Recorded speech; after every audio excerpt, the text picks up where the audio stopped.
এবার কাশ্মীরের উধমপুর জেলায় নিরাপত্তা বাহিনী এবং সন্ত্রাসীদের মধ্যে গোলাগুলির ঘটনা ঘটেছে।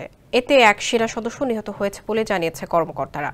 বুধবার উরি সেক্টর অনুপ্রবেশকারী সন্ত্রাসবাদীদের সঙ্গে সংঘর্ষ হয় সেনা সদস্যদের। এ সময় দুই বিদ্রোহী ভারতে প্রবেশের চেষ্টার সময় সেনাদের গুলিতে নিহত হয়।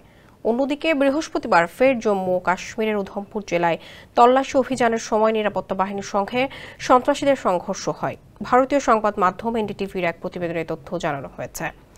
ওই প্রতিবেদনে আরও জানানো হয়, সন্ত্রাসীদের উপস্থিতি টের পেয়ে নির্দিষ্ট তথ্যের ভিত্তিতে বৃহস্পতিবার সকাল থেকেই পুরো এলাকা ঘিরে তল্লাশি অভিযান শুরু করে সেনাবাহিনী। স্যান্ডেলিনা সো, রূপচর্চায় আভিজাত্য। এই সময় দুদু বসন্তগড় এলাকায় সেনাবাহিনীকে লক্ষ্য করে গুলি চালানো হয়। হোয়াইট নাইট কর্পস জানিয়েছেন, নির্দিষ্ট গোয়েন্দা তথ্যের ভিত্তিতে এদিন উধমপুরের বসন্তগড় এলাকায় জম্মু ও কাশ্মীর পুলিশের সঙ্গে কার্ডন অ্যান্ড সার্চ অপারেশন নামের একটি যৌথ অভিযান শুরু করা হয়। এরপরই সেখানে সন্ত্রাসীদের সঙ্গে সংঘর্ষে জড়িয়ে পড়ে সেনা সদস্যরা।